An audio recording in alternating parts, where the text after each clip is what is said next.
Oh man, you know what? I built this like fancy podcast studio at my other office, but because of, familial issues, I'm stuck in this house that looks like it's sort of decorated like a Roman or like a medieval castle, but it's not. Like I think my mother-in-law's mother like knitted that thing on the wall behind me. So that's nice. I can see it. It kind of looks like is that the Americas in sort of knitted frames behind you there? Yeah. North America. Yes. Yeah. Okay. Well, back in the day, like in the 40s when there was nothing to do except listen to the radio, evidently like in rural Ohio, you just would knit a picture. Yeah. Like, okay, sounds great. And that's America. That's what they thought America looked like. So it's close enough,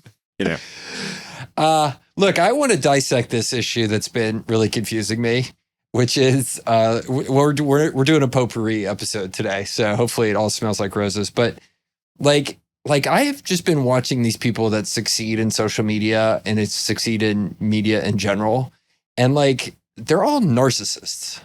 I I want you to help me understand this because like I thought back through the weekend when Silicon Valley Bank almost tanked, and I got on Twitter, and there was Grant Cardone, who is, I don't know what his qualification is to talk about the banking system, in a Twitter space, like interviewing somebody who claimed to be an expert in this thing. And I'm like, why does a certain group of people just rush to drama, even when you're totally not capable or qualified to talk about it? So like this aspect of human nature, Chris, you're a student of human nature. I don't understand this. I mean, I think, Grant Cardone, I think all of these things are not so sneakily, opportunistic for them. It's like there can't be anything interesting happening in the real estate market. But if he can use the failure of a couple banks to be like, what is safe is the Cardone 10X apartment building shit show that we want you to invest $2,500 in. Like, I think it all leads to that, right? It's pyramid schemes all the way down for people like that. Well, and it's also, I think there's a distracting thing going on with some of these real estate private equity people.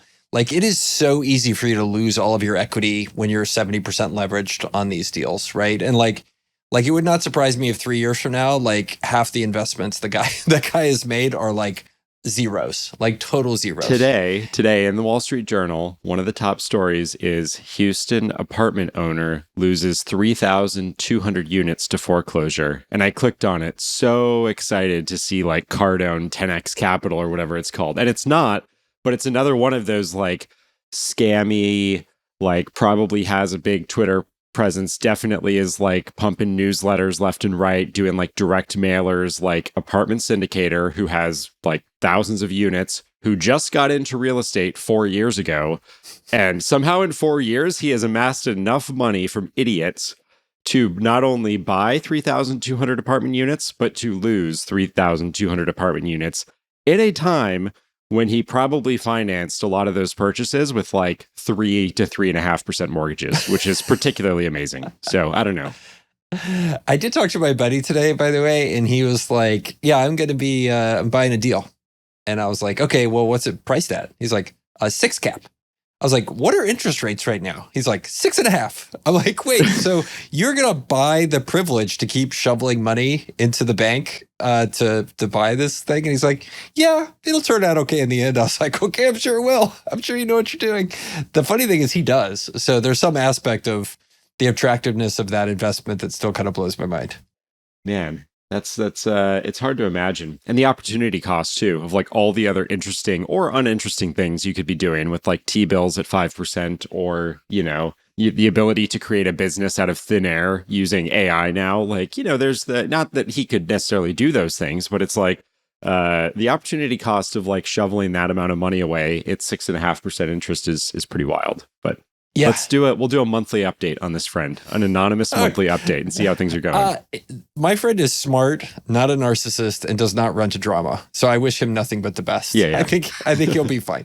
And he has some strategic rationale for this deal. So I don't want to poop on it too hard. But back to this idea of the narcissist, right? Like I don't know if you saw this whole thing over the weekend where like Jason Calacanis, friend of the pod. Big he friend. doesn't know it, but he's a friend of the pod.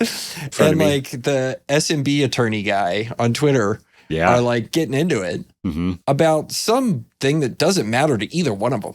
Like, it's just like, how is this like, and maybe this is why I'm bad at social media. Is this why I'm bad at social media? Because I just don't go wade into stuff that I have no business talking about. Like, I think that's my problem. I think you have to. I mean, I like seemingly. Well, it's interesting. I think that there are. We've talked about both of them. I think on the pod, and they have very different strategies. And I think they're actually business partners. But you have people like Sahil Bloom, who seems to be like the nicest guy on social media. Right. I saw somebody who was like, he did this, he did like one of his classic kind of like frameworks tweets of like, these are like the frameworks that I think about when I'm like doing check-ins with my wife.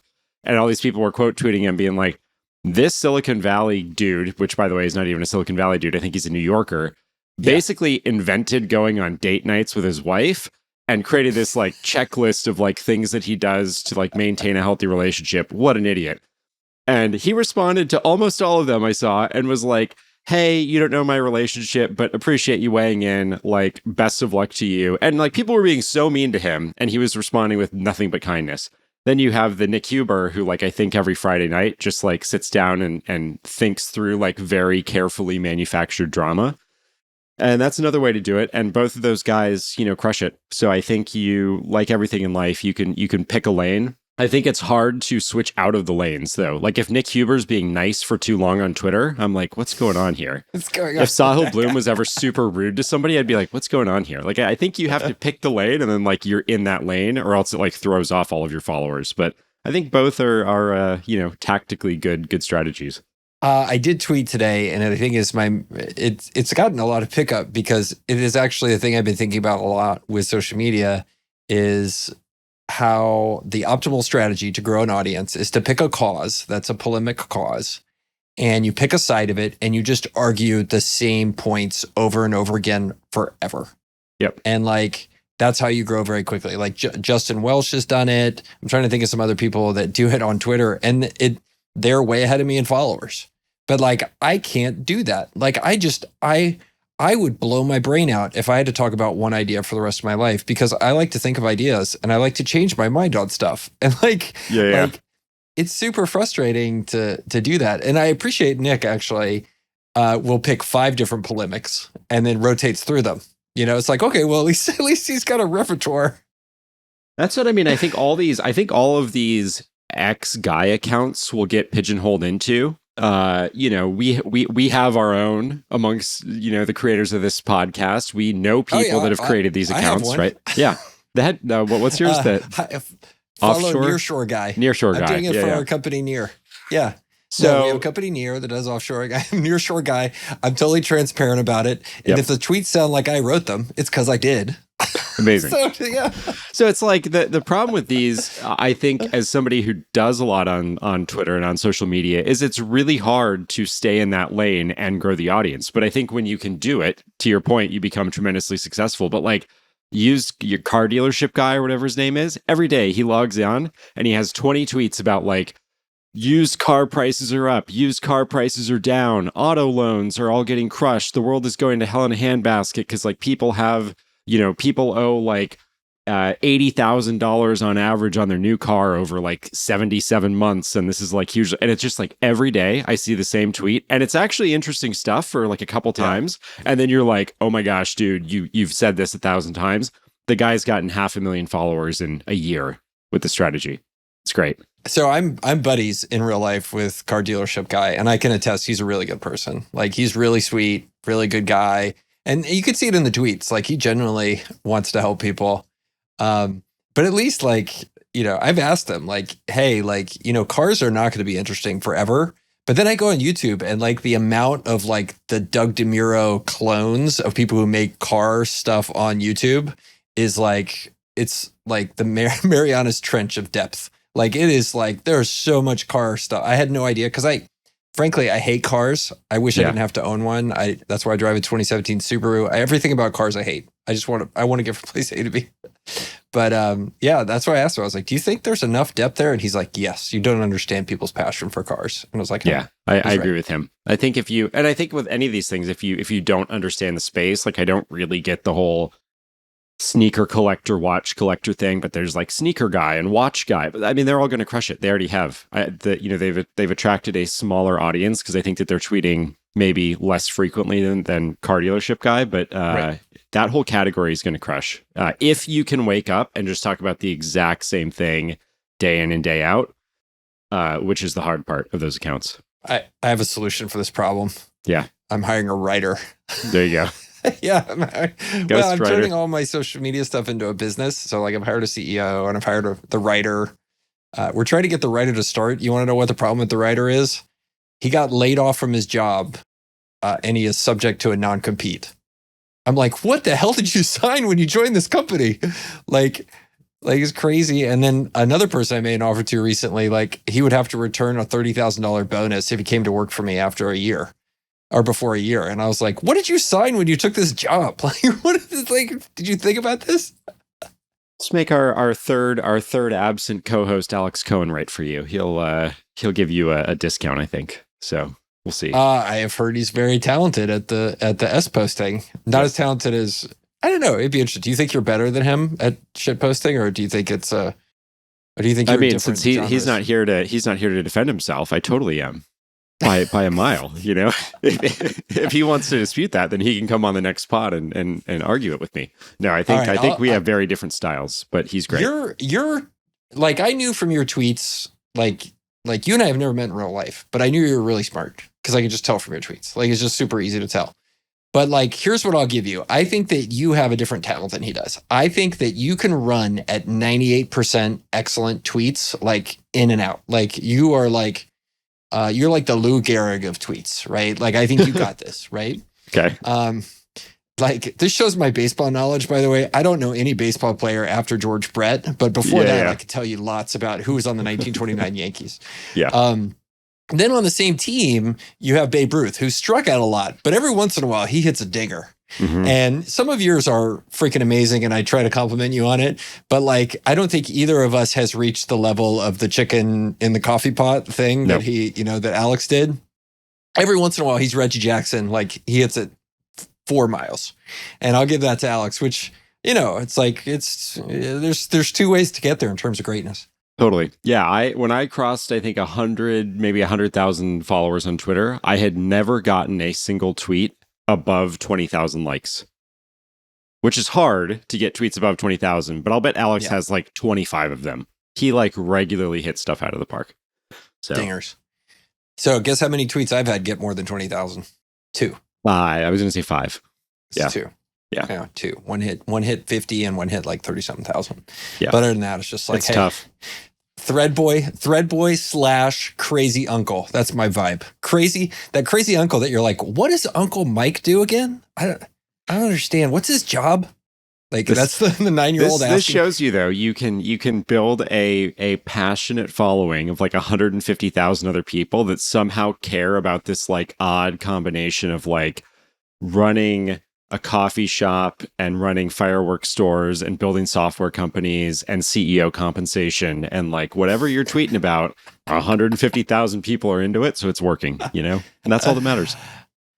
I'm here to help, my friend. Well, I mean, my whole strategy is like, if I send love out to the universe and I just never send hate out, like my follower quality, I'm really proud of it, right? Because I've seen where, and I think we've talked about this before, there are certain creators and certain big accounts, their followers show up in my stuff, and I'm like, okay, I will delete my original post because I hate their followers so much. Mm-hmm. Their followers are so toxic. Yeah. Anyway, okay. Thank you for educating me on the narcissist. Did we solve the narcissist thing, or is it just like? I think everybody just if you're like that, if you're a Grant Cardone. If you haven't made a YouTube video that's got like 35,000 likes from idiots in the last 72 hours, like you need to do something to be in the spotlight. And so I think that they just like, they chase the ambulance, they run into the fire, they do whatever they have to get attention. And that's that. I can't do it. I just can't do it. Yeah. I can't do it. I mean, you have to live in a different planet. I just can't do it. I don't want to. I really don't want to. That's, I think, where my head is on the whole thing. Okay, thank you. That you said you had something good to talk about. Let's just move on from my total flummoxing about how narcissists happen. I guess I should like just face reality. All right, we've all heard of SPACs. Have you ever heard of a SRAC? SRAC. The only word that actually came to mind when you said that was actually a racist word, and I was like, okay, I can't say that. So it's not that that I know of. Yeah. So what? It's a SRAC? Is that like the thing that ate Boba Fett in Return of the Jedi? Or this is like the classic. Yeah, no, this is like classic federal government thing where you take 8 fairly long words and then you combine them down into one. So this is the FDIC SRAC, which is the Federal Deposit Insurance Corporation, right? Which is an agency of the federal government. And they have a Systemic Resolution Advisory Committee. And this is like the most interesting. I can't believe that I didn't learn this until today, but I feel like our audience needs to hear about this because this was right up my alley. So what happened in middle of March when Silicon Valley Bank and Signature Bank both collapsed within a 24-hour period? The SRAC stepped in. This is a pool of 100 crazy legit former bank presidents, CFOs, bank directors, board members that sits on the sidelines, waits for banks to fail. And then when they do fail, the FDIC taps them out of this pool to go like take over the bank and run it. So when Silicon Valley Bank fails on March 19th, which somehow that was less than a month ago, it feels like that was 3 months ago, this guy, Timothy Mayopoulos, who has a legendary background. He was a senior guy at Deutsche Bank, then was like a very senior general counsel at Bank of America. Then he was president of Fannie Mae.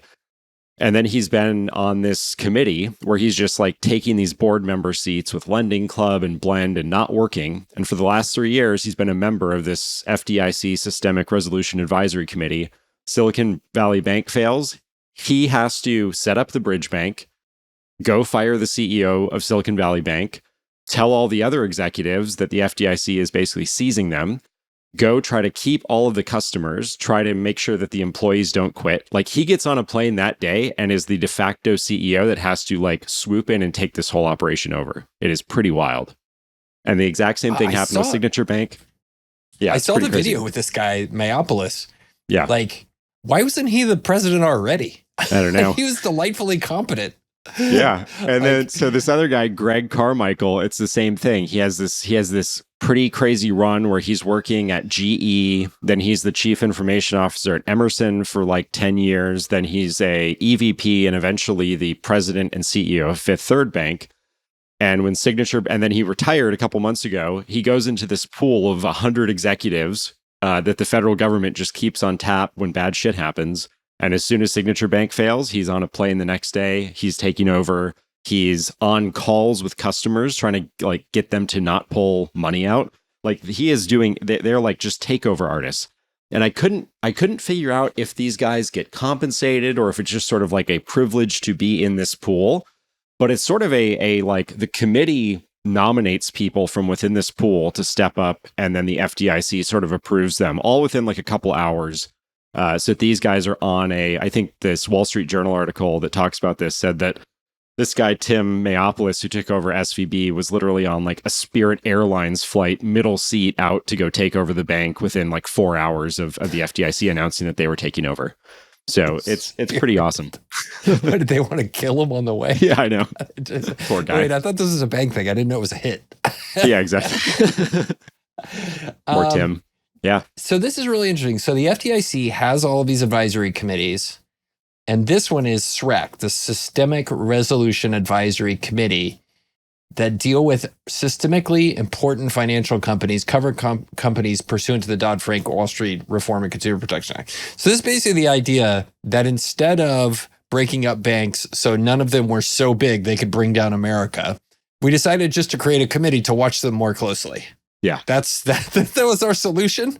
Yeah. And what's amazing is they actually had, this is like, because in my mind, watching this unfold as somebody who has worked at, I think, pretty fast moving companies and also has run companies as a founder and as a CEO, the speed at which the federal government, I mean, I think it was easy to criticize at the time, especially if you had a lot of money sitting in Silicon Valley Bank, but the speed at which, you have to hand it to the federal government, how this bank can basically their stock goes to zero on a Friday.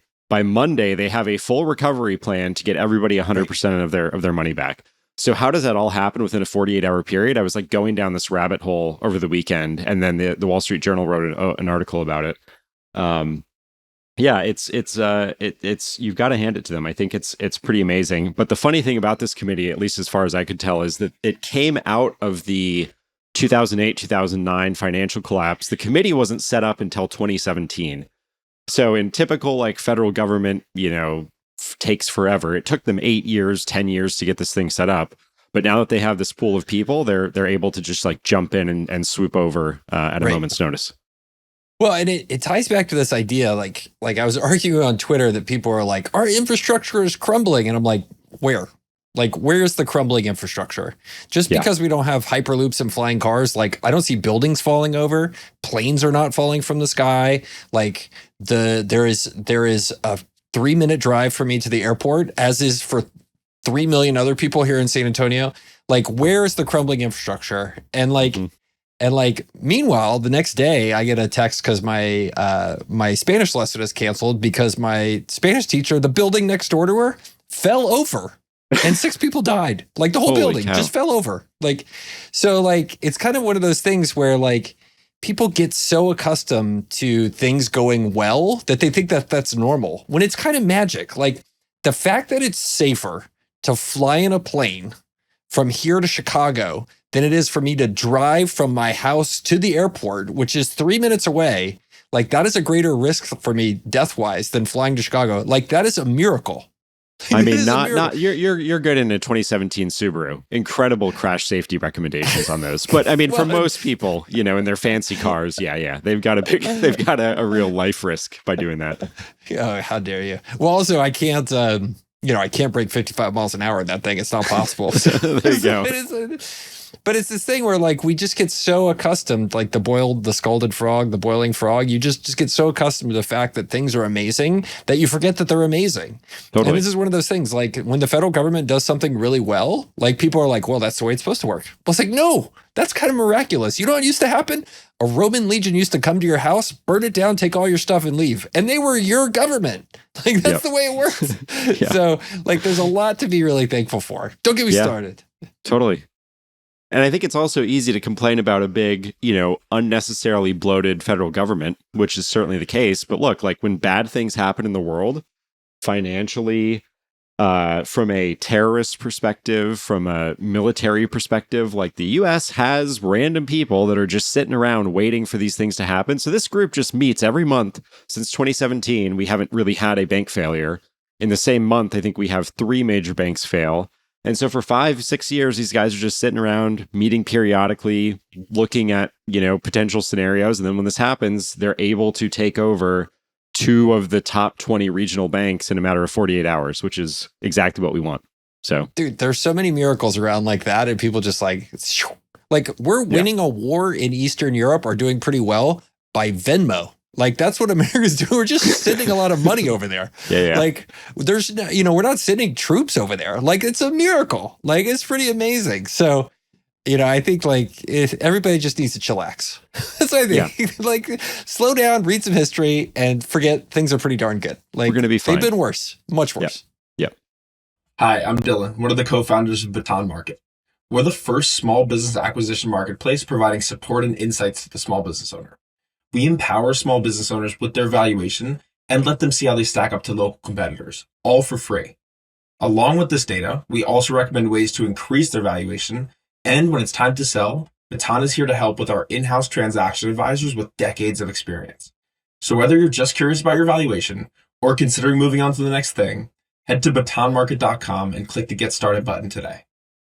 All right, can we talk about the following? I think that Substack, I want your take on what Substack is doing with Twitter, which is the most genius punch up thing ever to take advantage of the fact that Twitter is now owned by one of these narcissists that I talk about, the drama kings. So it's like, I'm going to go punch up. I'm going to give a half-hearted effort as Substack to try to copy your business that I know is not going to work, but I'm going to do it so I get tons of publicity. And I just think that Substack is just playing some 3D chess here. And I'm curious what you think. I just think it's so smart. I mean, I think with Substack, the question is, where do they go from here? Just as a business, I think if you take Twitter out of it for a second, my understanding is that they were once valued or had raised at like $600 or $800 million valuation. I think they're doing like 20 million in net revenue after they pay out creators. Right. So, I mean, I think that growth is also stagnating, right? You have these other rapidly growing competitors where like anybody can now create a publishing business that helps creators get the word out. So Beehive and all these other people have come out. So yeah, I mean, like, where do you go? I think you have to try to do something to chip away at what a like big legacy social company that actually makes lots of money is doing. A lot of Substack writers are promoting their stuff on Twitter, so therefore this notes product I think makes sense to a certain extent. But I mean, it's not going to go anywhere. There's no chance. There's no chance. You want to know why I'm not publishing on Stupid Notes? You know how many followers I have over there? 0. You know how many followers I got on Twitter? 160,000. So I'm going to keep doing that. So, I mean, the thing I think that's really smart by Substack. The thing I think is really dumb is I think they're skating to where the puck was and not to where the puck is. Yep. Like where the puck was is, okay, I'm going to recruit Matt Taibbi or whoever, and they're going to build an $8,000 Stratechery. The next one of those, they're going to build an $800,000 a year newsletter. And there's maybe like 10 of those a year that come out. And it's going to be subscription and maybe a few ads here and there, and that's it. But the reality is like people like me, like the Nick Hubers of the world and stuff like that, like everybody realizes you can make a lot more money using your audience to promote offline businesses than like figure out how to charge somebody $6 a month to write content. So like that's where like ConvertKit and like these other things are there. But Beehive, like I look at them like, why are you guys going after this market? Like there's 8 Matt Taibbis in the world that are going to make a business here. Like there's like 1,000 doofuses like me. Right. Because they're all, you look how many of me's there are, right? Versus every single Matt Taibbi. And there's 5 of those. Like, so anyway, they're not seeing where the world's going, which also they haven't called me and asked for my opinion. So YOLO. we'll clip this out and send it to them and say, here you go. Unsolicited advice from your fictional board members. All these platforms have DM me and they're like, I saw you moved your newsletter to ConvertKit. Why did you do it? I'm like, okay, here's why. Like I can put people on Drip Campaign. I can send them all my stuff. If I get a new follower, they can see all my greatest hits because I don't want to write something new every week. Like give me a break. That's a lot of work. and then they're like, well, we're not targeting that use case. I'm like, that is the future use case. Mm-hmm. Like that is how people are going to monetize their audiences, not $5 a month subscriptions. Like give me a break.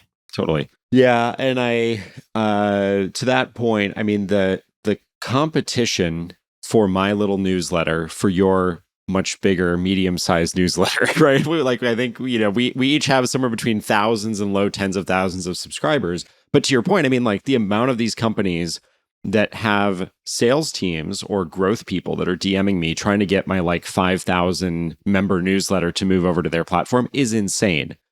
So that leads me to believe that like if you have over a couple thousand followers, you're probably like a top 5, top 10% newsletter on any of these platforms. And yeah, but I think the notes thing, it's not going to happen. It's not going to happen. Yeah. It's like Amazon trying to build their own eBay. Good luck with that. Network effects are a bitch. Yep. That's how it is. But like, so even if they, back to this, like Beehive or any of those guys recruit you, my newsletter has 13,000 people. How many, and I get 60% open rate. Okay, great. Like, and then there's some bigger ones than mine and I'm trying to grow mine, but whatever. But like, I'm never going to try to monetize it the way they want me to monetize it. Cause like, why would I do $5 a year, $5 a month subscription for 1,000 people when I can turn around and generate 20 leads for a business that I'm an owner in? And that'll be worth hundreds of thousands of dollars. Like I would be stupid to enter their business model. So anyway, my chat, maybe I should do a whole Twitter that's just me DMing people how to fix their business and them ignoring me. So this is good. We'll have the next segment be Galaxy Girdley Brain fixes businesses, and it'll be like Shark Tank style. We won't invest in it, but we'll just try to fix the business and then move on to the next thing. Oh, I got pitched a podcast idea here. I'll give it to you. Okay. The podcast idea was Dave Ramsey, but for small businesses. So basically what you do is Amit Sethi, Dave Ramsey, like going through somebody's financials and they're like, oh, you mean I make $5,000 a month? I shouldn't have a $4,000 truck payment? Like that, but for small business. was the pitch. And I was like, that would be really entertaining. But you'd have to find, but it broke my cardinal rule of like a lot of work and prep.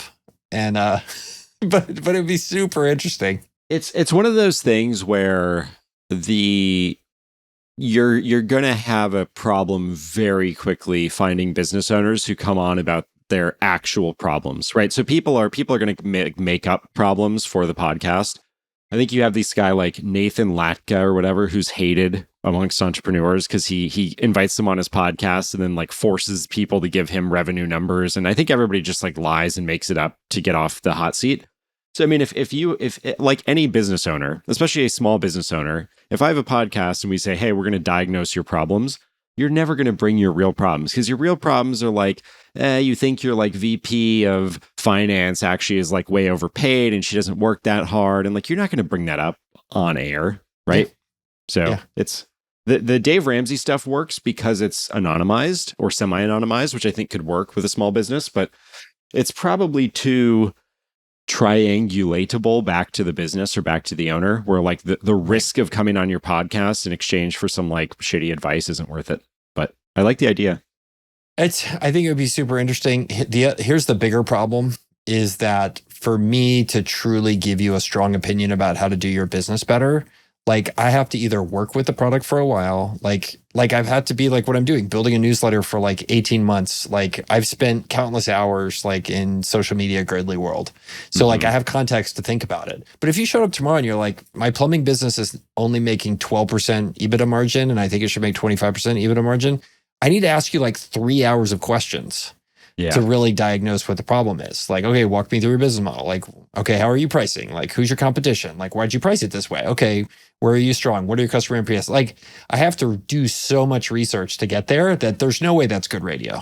It's just not going to be good. You know, back to your original thing, but in a much nicer tone. Speaking of a guy who has like 6 pieces of information that he's just doubled down over 40 years, Dave Ramsey. I mean, he's producing 3 to 4 hours of new, unique content every day, Monday to Friday.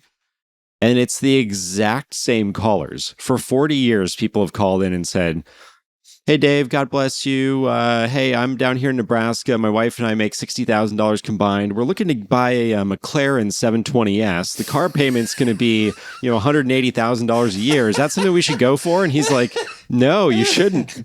Next caller. Hey, Dave, it's Bill from Alameda, California. I make $45,000 a year. I'm looking to get a truck that costs $90,000 a year. Is that a wise financial investment? No, it's not. Next caller. For 40 years, and the guy's made like $300 million doing this. It's incredible. I love him. You know what I like about Dave Ramsey? I think there are a number of online media people that kind of put themselves there as, good old boy hucksters, right? Like no offense to Warren Buffett, but he plays this up. Mm-hmm. Like that dude is a shark, a smart shark. Like I remember listening to an interview with him when Lehman Brothers was going down in 2008. And he was like, yeah, fax me over some stuff. Like thousands of people were about to lose their jobs and he didn't want to hang around the hotel to get a fax. Like it was that kind of story. And it was like, like the first thing to do if somebody has an over the top persona that they're cultivating is go look at the other, just assume the exact opposite and it may end up being true. Right. And so some of these narcissists that we're talking about, like, there's certain narcissists that claim to be billionaires and they're definitely not. There's certain narcissists that claim to be very savvy at business. They're actually idiots. Like that's all pretty straightforward in terms of how to think about it. But like, anyway, I what I like about Dave Ramsey is like, you actually talk to him and like, he's transparent about being very savvy at business. He's transparent that he's smart. He's transparent that he's a shark. Like, I think all of that, I appreciate that about the guy, right? As opposed to what some of the fakers do, which I don't like faking it. Yeah, I agree. All right. Can I pitch you my new business and you poop all over it? Or did I already pitch it to you in the pre-show? Or should we talk about your idea? No, Those are 3 options. Let's talk about the business. Okay. All right. I already pitched it to you, though. We should have clicked record when I was pitching it. I didn't give my full reaction. We're launching it tomorrow. We're soft launching it tomorrow. So the goal is we're just consider this like the pilot. We're trying to get like the first 50 customers.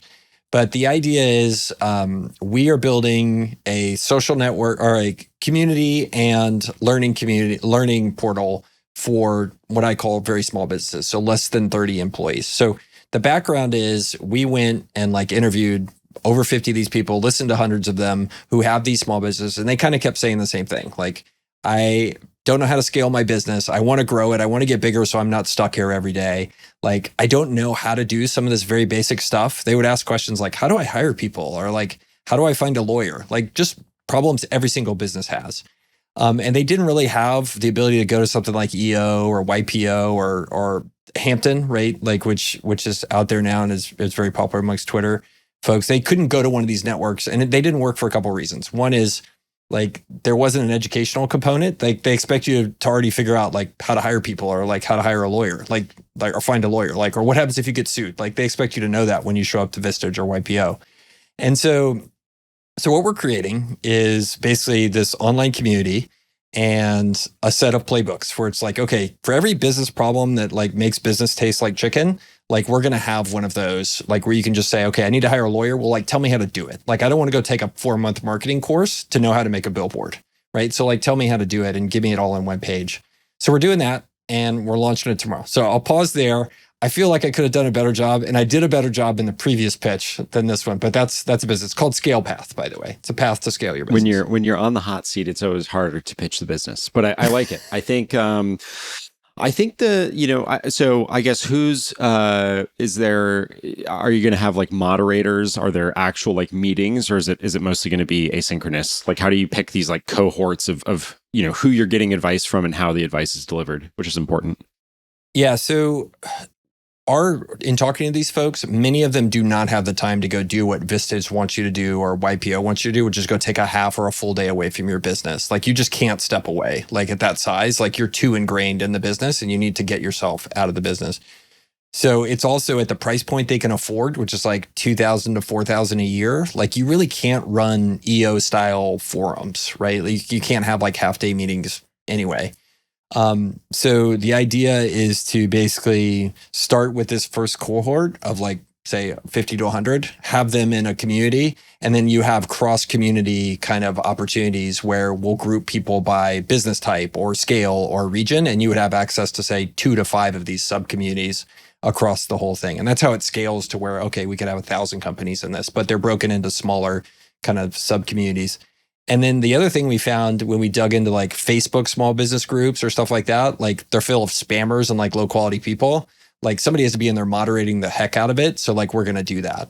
And then the experts, I'm going to be the first expert, but then other experts we'll bring in are like a sales compensation person. Like, and that'll be a person who like, we just pay them to be there and be there to answer questions and consult with people and stuff like that and give fireside chats and all that kind of stuff. So that's the idea, but no forums, because I don't think people are ready for it. Like, they're not there yet.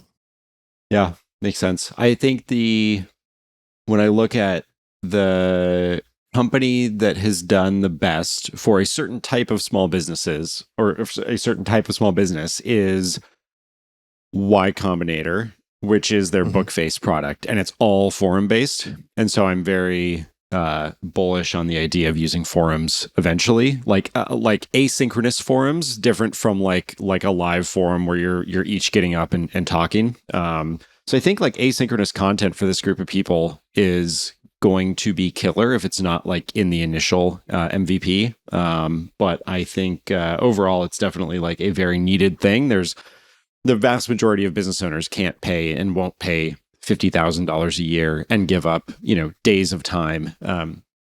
Those business owners, you're in a different class if you're able to afford that financially and hourly, to step away, to your point. Right. So, I mean, yeah, the average business owner is like going through it at any given time, and they need like quick tactical advice. And so I think like that's where some of these asynchronous tools can be really helpful, because everybody has the same problem. And I think that there's an entire way to like better vet, agencies and like service providers. I need an M&A lawyer. I need a immigration lawyer because one of my guys is going to lose his like H-1B status. Like, all of these things come up every single day in the Y Combinator, Bookface chat. And it's like the most helpful product that YC gives. Like, you would probably, the average small business would be wise to give up 5% of your company to YC so they had access to this forum. Because it's just like, I need a trademark attorney, and they're like, call this guy. Yeah, there's only it turns out there's only 200 problems that a business owner faces, and they're just facing them at different times. And somebody has dealt with your problem before. Somebody has the expert. Somebody has like the contact. Somebody knows the person at Instagram that can get your account back. Somebody knows the person at, Facebook, the agency who's like the best at sort of getting ROI on your Facebook ads. And so anything that you need around growth, recruiting, engineering help, if it's a services business around like what to do with customers who aren't invoicing, how to get people to pay invoices, like these are solved problems that I think YC Bookface does a good job of consolidating. And the problem with that is it's only available to 5,000 companies. Like you have to take investment from them to get this.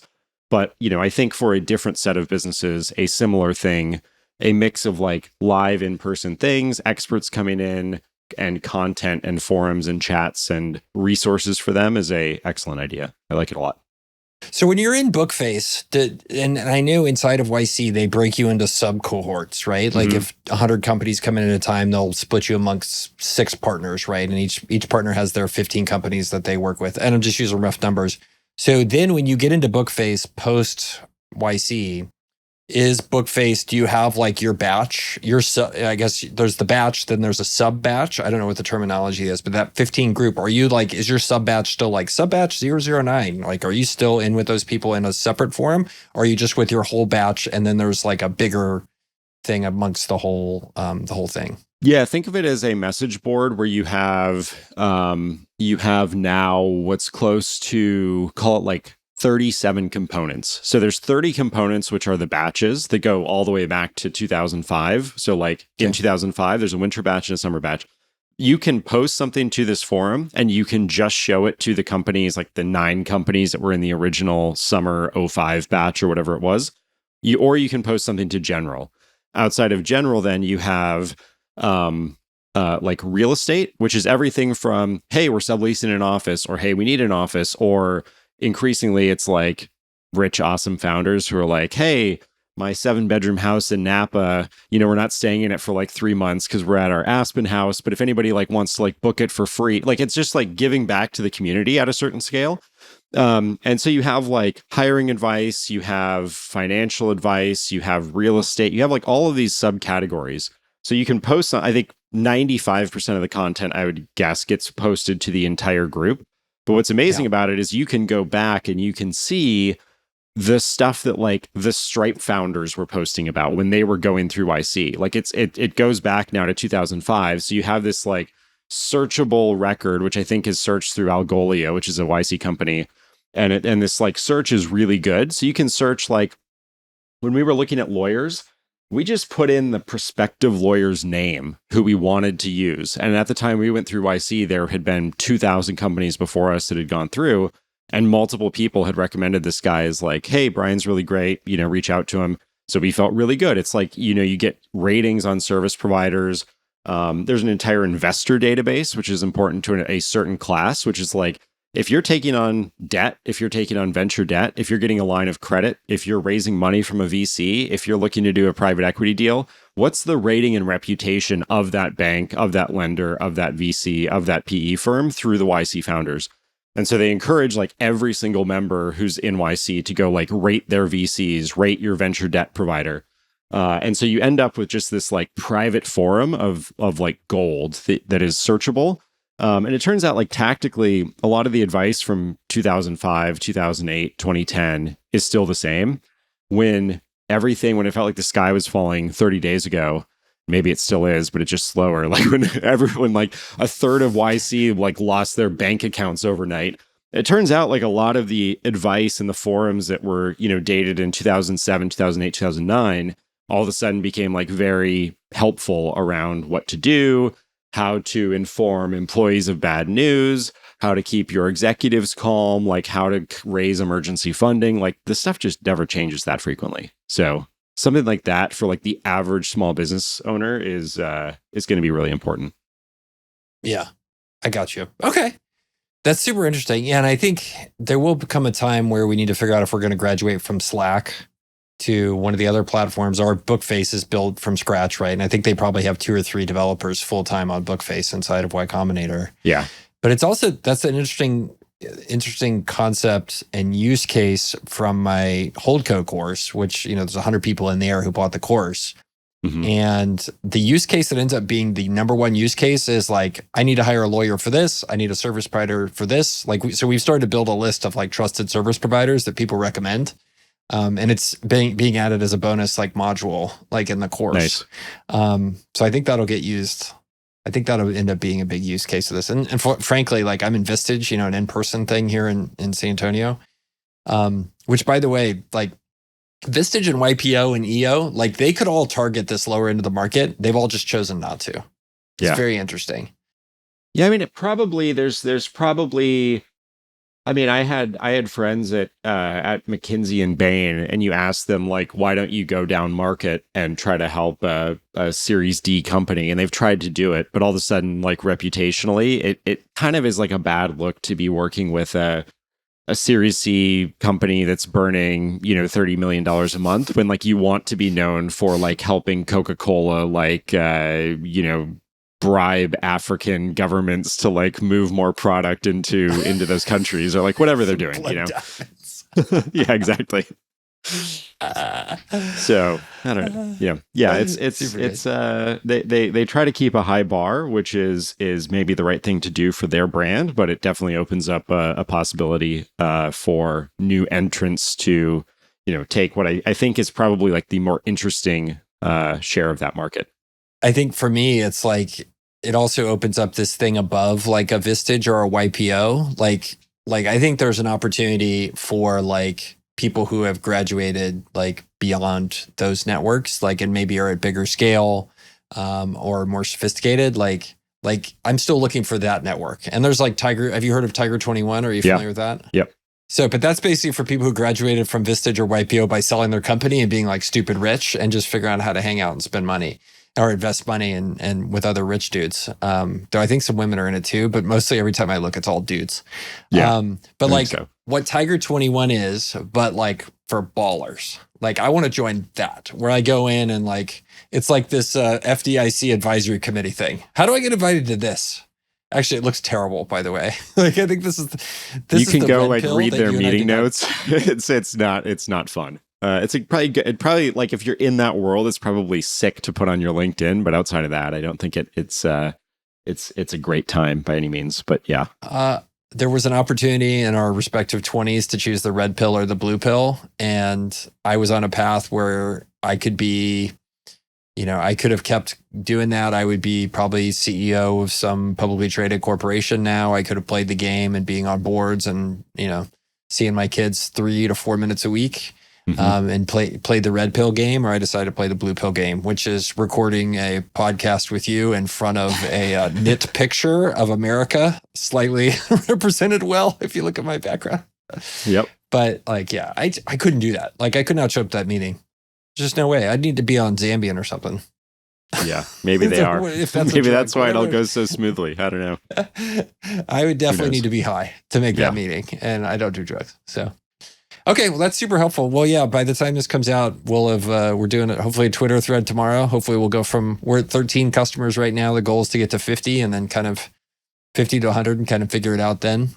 So, I don't know. I mean, it'll be interesting. I think there's a lot of folks that are hungry for this kind of stuff, which, I told you, like the fact we're whatever, $26,000 ARR without launching, I was like, oh, there might be something here. Good this sign. might be a good business. Yep. Love it. But yeah, I really welcome your feedback. Maybe you guys can coach me again next week. I'm sure Alex will have some opinions. Alex is going to come on hot. Man, I hate this. We'll float an idea by him next week that we'll get some dissenting opinions on. What is the idea? What is the idea for next week? Well, we're going to have to come up with one. We need something that Alex is going to hate. We need more spice. We need more drama. It's not fun when you're just pitching good ideas. And I'm saying, yeah, I like that. I don't know, man. I got smarter from this episode. I thought this was good. I think so is too. Basically, if we end up with this podcast just getting together and it's like, hey, once a week we make each other smarter. And like, I ask you, Chris, why are there narcissists? And you go, I don't know. I don't know, man. It's like, okay. It's worth thinking about, though. They're such narcissists. It's crazy. I don't understand it. I can't do it. It's like watching Babe Ruth have sex with Lou Gehrig. Like, just don't see it. The ultimate baseball reference. The last crazy thing on this is with the Grant Cardones, no matter what scale of rich this guy is, it's like he has money. I don't know if he's like a billionaire. He's not a billionaire like he says he is, but like he probably has tens, hundreds of millions of dollars. It's like, why do you need to show up to this Twitter Spaces? Why do you need to keep up the grift? Yeah. Like it's like, it's more understandable when people do this when they have nothing to lose and they have a lot to gain, because it's kind of that whole like fake it till you make it and just like be in the spotlight. But there's so many people who have it all, and for whatever reason they can't give up being in the spotlight, even if the spotlight is the stupid spotlight. Like you were just highlighting how big of an idiot this guy is. And there's like a whole category of people that have just made that their career, often after doing a whole bunch of like legitimate stuff before that. But yeah, new sucker born every minute. People fall for it. I don't get that aspect. Well, and I couldn't do the bringing on drama intentionally thing as a way to grow like your publicity. Like I just like the Donald Trump, and then there's a bunch of people on Twitter, Grant Cardone, like I just can't do it. Like I'm just not, I can't do that. I just look at it, I'm like, it's like running a 4-minute mile. It's like, I can't do that. Like I don't get it. But then there's people that look at me and they're like, why do you keep doing this? Like, because there's people that get to be my age and they have enough money never to work again. And they're just like, you know what I'm doing? Got to make some knives in my garage. Like that's my hobby. I got a workbench. I'm gonna make some knives. Yep. That's one of my buddies, by the way. It's Sweet life. So, love it. I killed myself. It sounds terrible. All right. Oh, do you want to give a shout out from our sponsor? Yeah. What's our sponsor? Fire Festival 2. Oh yeah. Oh man. Yeah, Fire Festival 2 is happening, and they're sponsoring this podcast. They're actually sponsoring the next 20 podcasts, I think. So I'm going to send Billy McFarland an invoice. I think he might listen to this podcast. So, Billy, I'm going to hit you up in the DMs. Yeah, Billy McFarland DM'd me, over the weekend and was like, hey, I'm doing Firefest 2. Do you want to come? And I said, what? And he said, yeah, influencers are the new, or no, shit posters are the new influencers. You should come. And I didn't follow up after that, but I think allegedly this thing's actually happening. I don't know if we should be the ones promoting it, but they're paying us $500,000 an episode to sponsor. So I guess we'll let them wire the money into our account. So my favorite was Nikita Bear on Twitter. Yeah. And he posted his response to Billy McFarland, where Billy McFarland was like, hey, how's it going? And Nikita goes, I don't know what kind of grift you're suggesting, but I'm 100% in, you son of a bitch. Yeah. All time interaction. I mean, look, I'm kind of insulted. Billy hasn't pitched me anything. Womp Yep. womp. Maybe he's like, that old farts, now we're coming. Oh, did I tell you last week I got nominated for a Lifetime Achievement Award? No, amazing. I got nominated for a Lifetime Achievement Award. At Chili's or somewhere else? I'm 48 years old, though. I'm Okay. 48 years old. Yeah. They give that to old farts. I was mad. They told me you're nominated for a Lifetime Achievement Award. I was like, MFR, I don't want that award. Take my name off that list. Yeah. How do we know that you're not going to be like in the Forbes 50 under 50 and pull a grift and like everything goes downhill and they look like assholes? It's too early for that. I was mad. I feel like you've got to be. You can't even be close to retirement age. You have to be. That's like a long retired person thing. You sail into the sunset at 65, and at 75 you get flown in to like pick up a plaque somewhere, get taken out to a nice dinner. That's a 75-year-old thing. Yeah. It gets worse. I got nominated for this thing. There were 2 nominees. Guess what position I finished in? Last. I didn't even win. I got beat by some other guy. He makes like nacho chips or something here in San Antonio. I was like, what the hell is going on here? Wait, out of 2, you got second? I got last place. I got beat by a guy who makes snacks. I was like, what the hell is going on? I'm out here trying to change the world, and I got beat by a guy who makes corn chips. It's not worth it. What the hell's going on with this stuff? It's not worth it. Just give up. Go make knives in your garage and you know. Jeez. Tough scene. I took that personally. Yeah, as you should. Michael Jordan moment. Yeah. And I took that personally. Yep. All right, man, we'll wrap it up here so we don't hit the magical hour mark. Hey, I love talking to you. Thanks for making some time for me. Hilarious as always. If you think about the narcissist thing, like, let me know. Okay. I'm still trying to figure it out. No, you got nothing? I got nothing. I thought you were going to go on a rant to like and subscribe. I was just smiling along. Oh, hey, if you made it this long, do us a solid. Block us on Twitter. That's No, like and subscribe. Tell a friend about it. We're still figuring out this podcast. I think it's getting good. I'm liking it. You know, maybe next time the episode I'm on, Alex will show up. But for then, like and subscribe, all your devices. Tell your friends. We'll see you next week.